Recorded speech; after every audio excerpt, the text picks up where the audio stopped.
to do something different instead. This book aims to be an imperfect, useful tool in our shared work to do just that. One thing is certain about the problem of violence: we will never solve it through incarceration. That is in part because incarceration is an inadequate and often counterproductive tool to transform those who have committed violence or protect those who have been harmed.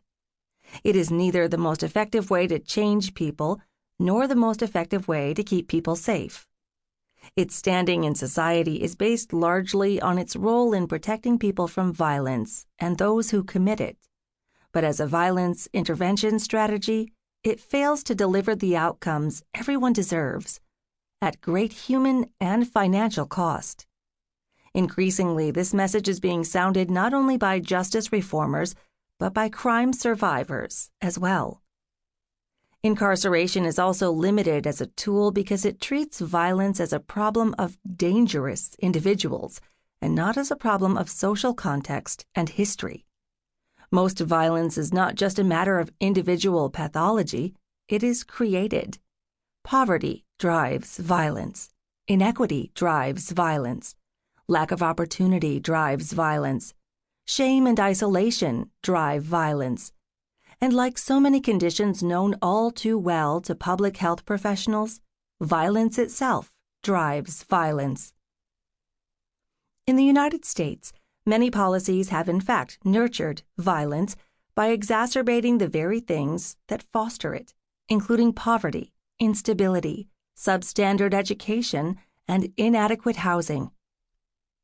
We see this in long-standing policies and practices that perpetuate these drivers of violence in communities across the country, where people disproportionately live below the poverty line, including parents working multiple jobs whose employment still does not guarantee them a living wage.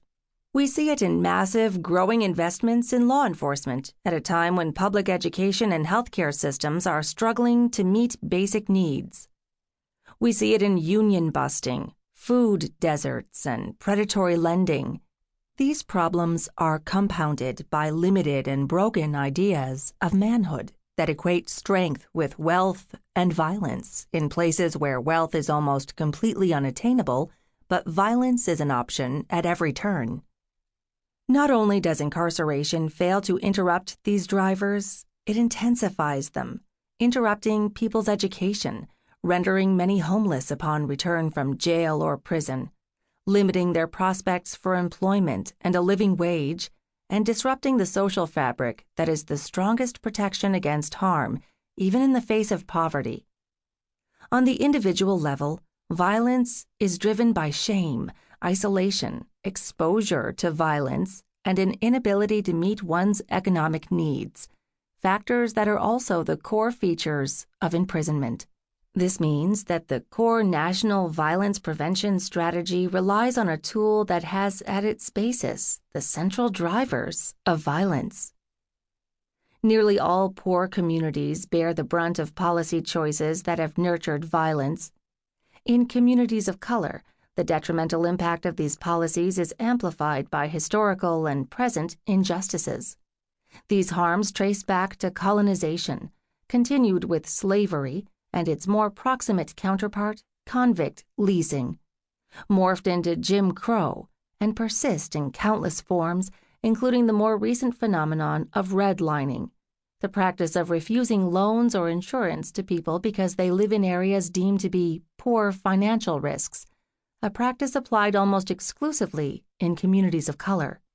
Those institutions and policies were supported by widespread violence that rarely met with punishment and often met with the tacit or active sanction of police and other government actors, including lynching, the burning of churches, and mob attacks. Exacerbating the divestment from, harm to, and underprotection of communities of color is a concurrent investment in unevenly applied law enforcement, practices rife with disparities from stop and frisk all the way through sentencing and parole, which means that at strikingly disproportionate rates, communities of color bear the brunt of our justice system's failures. Mass incarceration also fails.